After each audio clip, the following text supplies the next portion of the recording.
حضرت امام حسن سے آ کے وظیفہ پوچھا، اس شخص نے کہا حضور اولاد کوئی نہیں تو وظیفہ بتائیں، تو آپ نے فرمایا استغفار پڑھا کر، کیا کر؟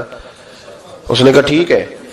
تو حضور پھر میں دوبارہ کب آؤں؟ تو امام حسن کہنے لگے بے اولاد ہے نا تو، استغفار کا وظیفہ بتایا نا؟ کہا ہاں۔ فرمانے لگے اب اس وقت آنا جب اللہ تجھے 10 بیٹے عطا کرے گا۔ کتنے؟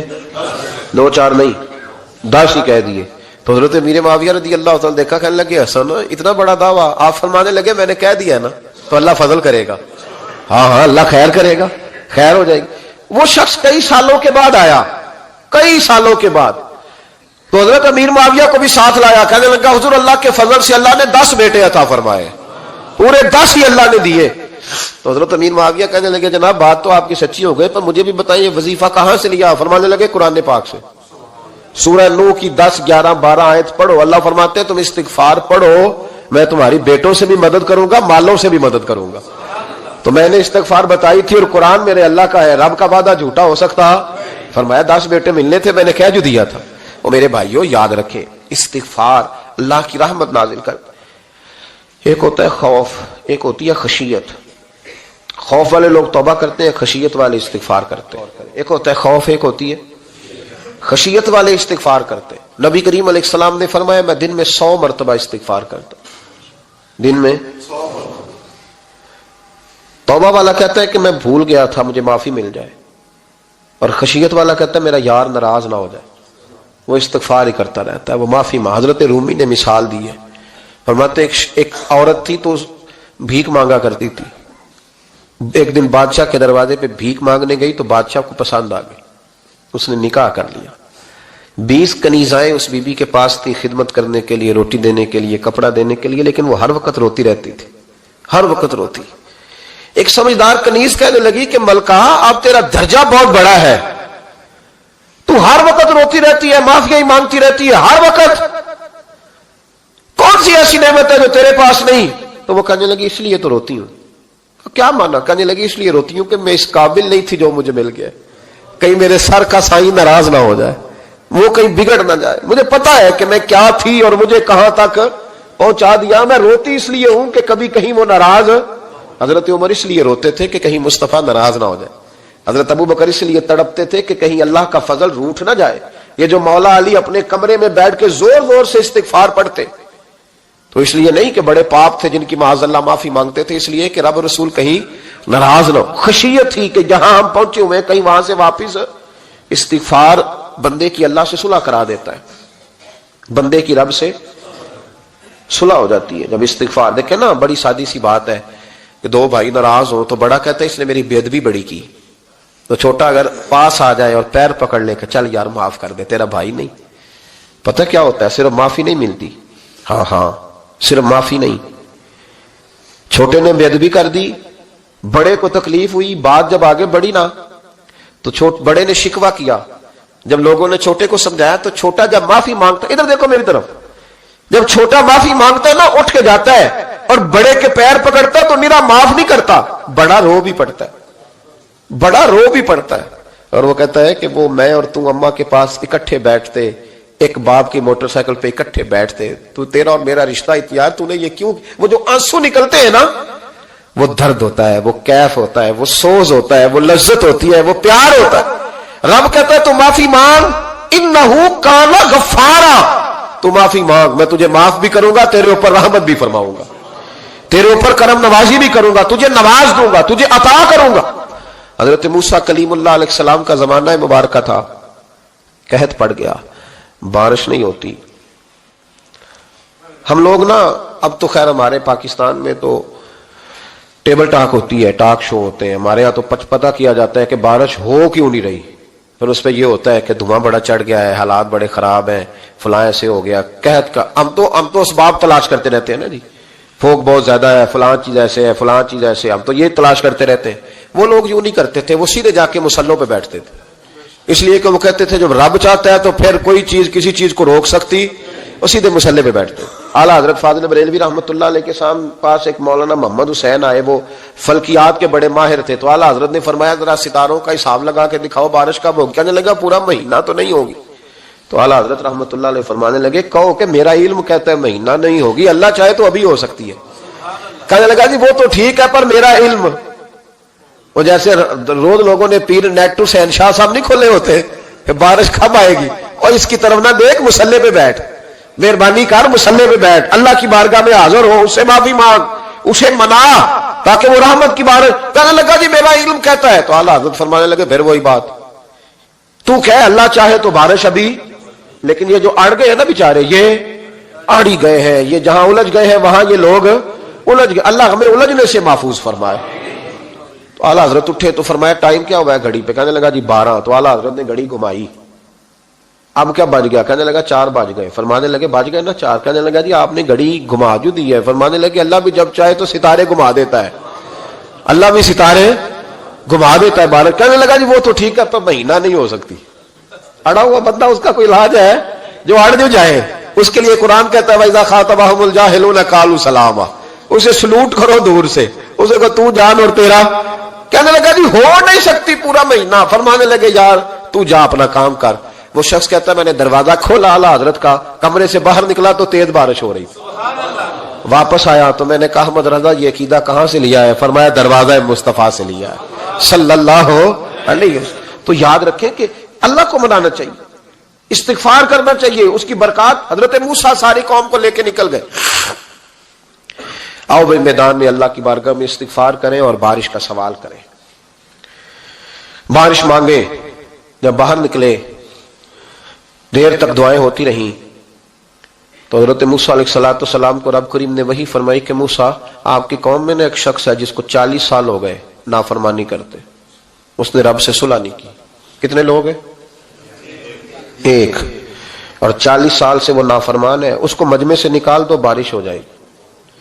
اگر ایک گناہگار کی وجہ سے بارش رک جاتی ہے، اور جہاں دروازے کھلے ہوئے ہوں، جہاں تنہائیاں خوفناک ہوں، اور جہاں تباہی اتری ہوئی ہو، اور جہاں لوگ کروڑوں روپیہ مال ہڑپ کر گئے ہوں، اور جہاں علماء کو ہتھ کڑیاں لگا کے ٹھنڈی زمینوں پہ لٹا دیا جائے، اور قوم کہہ رہی ہو اچھا ہوا اچھا ہوا، اور لوگ پھبتیاں اڑا رہے ہوں، مذاق کر رہے ہوں، تو پھر اس قوم پہ کس طرح کر کے فضل الہی۔ اور یہ مولوی کا معاملہ نہیں، یہ تو ممبر رسول کا معاملہ ہے۔ میرے مصطفیٰ نے یہ نہیں کہا پیر میرا وارث ہے، حضور نے فرمایا عالم میرے دین کے وارث ہے۔ ہاں حضور نے فرمایا جس نے عالم کے چہرے کا دیدار کیا سمجھے میں نے اپنے نبی کی زیارت کی ہے۔ لیکن یہاں تو خیر یہ عنوان نہیں، ورنہ میں اس پر جاتا ہے۔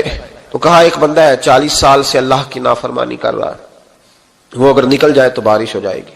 حضرت موسیٰ نے اعلان کر دیا بھی ایک شخص ہے،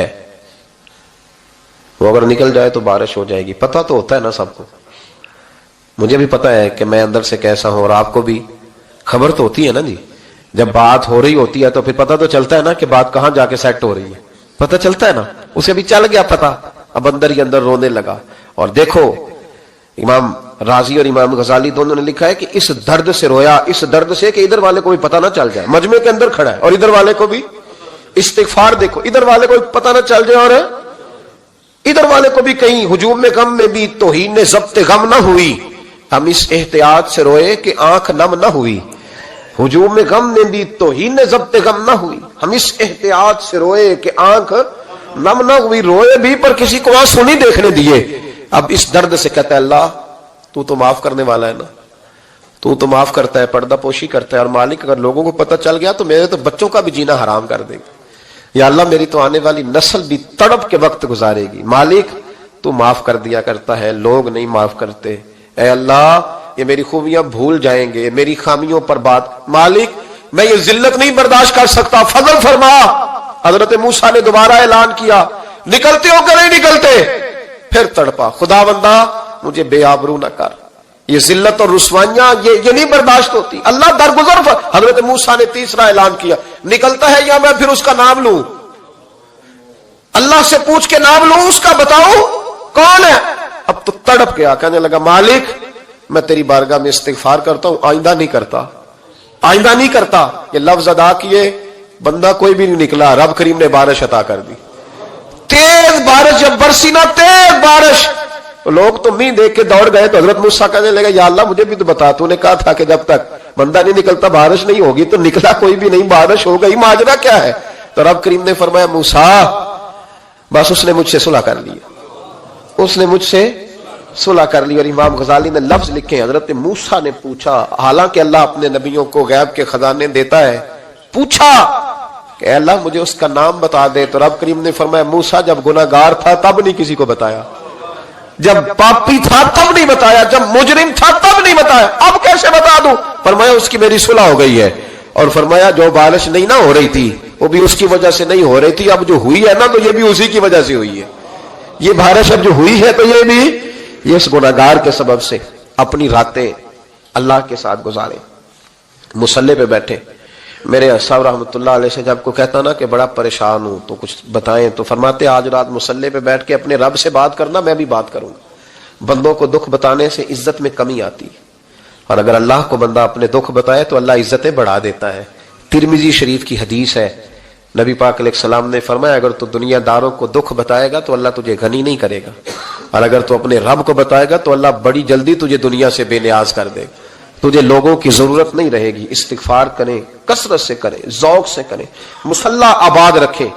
ہر شے دیکھو نا, جس طرح کھانے کی میز آباد رہتی ہے, بستر آباد رہتا ہے, ہمارے دیگر معاملات, اگر مصلی نہ آباد رہے تو روح بے چین رہتی ہے, طبیعت بے قرار رہتی ہے. انسان میں نے دیکھا ہے بڑے بڑے سمجھدار لوگ پاگلوں جیسی زندگی گزار رہے ہیں, بولتے جا رہے ہیں, بولتے جا رہے ہیں, بولتے جا رہے ہیں, ایسے کسی کو کوئی خبر کہ 6 فون اٹھائے ہوئے ہیں, ایسے جیسے ڈسٹرب ہو گئے مینٹلی طور پر. وجہ کیا ہے کہ ان سے جان نہیں چھڑاتے. کبھی سارے موبائل بند کر کے نا, سارے بچے ہر چیز سائڈ پہ کر کے مصلی پہ بھی آنا چاہیے. اور مالک تو بڑا ہی کریم ہے, اللہ تو بڑے کنز المال کی حدیث سنا کے بعد سمیٹتا ہوں. نبی پاک صلی اللہ تعالی وسلم فرماتے ایک شخص تھا بنی اسرائیل میں, بڑا مالدار تھا, تو پھر اس پہ غربت آ گئی. جب غربت آئی تو رو پڑا, کہنے لگا اے اللہ میں غریب ہو گیا ہوں, میری مدد فرما, میں نے بڑی نافرمانی کی ہے تیری. مالدار جب تھا تو بڑی موج کر, یا اللہ میں نے بڑی اب نہیں کروں گا, مجھے اس غربت سے نکال. تو اللہ نے فرشتوں سے کہا کہ دے دو جو مانگتا ہے. تو فرشتے کہنے لگے یا اللہ یہ توبہ کر کے نہیں آیا, ڈر کے نہیں آیا, یہ تو الجھ گیا تب آیا ہے. یہ تجھ سے ڈر کے ہوتا ہے نا ایسے کہ لوگ اللہ سے نہیں ڈرتے جتنا غربتوں سے معاذ اللہ ڈرتے. یا اللہ یہ تو وہ الجھ گیا تب آیا. تو اللہ نے فرمایا پتہ مجھے بھی ہے, لیکن آ تو گیا ہے نا, چلو دے دو. تو کہا یا اللہ اگر دے دیا تو دوبارہ نہیں آئے گا. فرمایا اس کا بھی مجھے پتا ہے, تم دے دو. اسے دے دیا. جب دولت مل گئی نا تو کہنے لگا اوہو وہ تو میں نے اس طریقہ سے استعمال کیا اس لیے کامیاب ہو گیا. پھر کچھ وقت گزرا تو پھر الجھ گیا, پھر قرضے چڑھ گئے, پھر سارے علاج کہنے لگا یا اللہ اب نہیں کرتا, اب معاف کر دے. 70 دفعہ توبہ کی اور 70 دفعہ توڑی. حبیب کریم فرماتے ایک دن بستر پہ تھا, آسانی تھی, 70 دفعہ فرشتوں نے کہا یا اللہ یہ جھوٹا ہے, جھوٹ بولتا ہے, یہ تو غربت ہے, یہ تو تیری بارگاہ میں آیا ورنہ کبھی نہ آتا, بیمار ہوا ہے تو آیا, اس کا تو بچہ بیمار ہوا ہے تو آیا ورنہ کبھی نہ آتا. 70 دفعہ توبہ توڑی. ایک دن رات کو بستر پہ لیٹا تھا, دولتیں بھی تھی, آسانیاں بھی تھی, دل میں خیال آیا میں کتنا جھوٹا ہوں, جب الجھ جاتا ہوں تو اس کے دروازے پہ جاتا ہوں اور وہ کتنا کریم ہے, مجھے خالی نہیں لوٹاتا. تڑپ اٹھا, آنسو نکل گئے, اٹھ کے مصلی پہ کھڑا ہوا تو رب کریم نے فرشتوں سے فرمایا کھول کے دیکھو دروازے, آج یہ غربت کی وجہ سے نہیں آیا, آج میرا بن کے آیا ہے. تو یا اللہ پہلے تو دولت دیتا تھا, آج کیا دے گا؟ تو محبوب فرماتے اللہ فرماتے اب میں اسے بغیر حساب کتاب جنت عطا کروں گا. استغفار کریں, اس کے حضور حاضری دیں. جس طرح سارا کچھ چھوڑ چھاڑ کے لوگ کہتے ہیں کہ 1 مہینہ میں نے کسی سیاحتی مقام پہ رہنا ہے, میں نے اب کسی ٹھنڈے علاقے میں چلے جانا ہے, برف باری دیکھنی ہے, سیر کرنی ہے, 10 دن کی چھٹیاں وہاں گزارنی ہے, چلو 7 چھٹیاں وہاں گزار لو, 3 دن اپنے اللہ کے ساتھ گزارو, روزے رکھو, دن کو رات کو قرآن شریف پڑھو, تلاوت, کچھ وقت دو اللہ کے ساتھ حضور پر درود و سلام بھیجنے کے لیے, نبی پاک کی نعت کے لیے, اذکار کے لیے, بزرگوں کے لیے. پھر دیکھنا اللہ روح کو کتنا سکون دیتا ہے. آخر دعوانا الحمدللہ رب العالمین.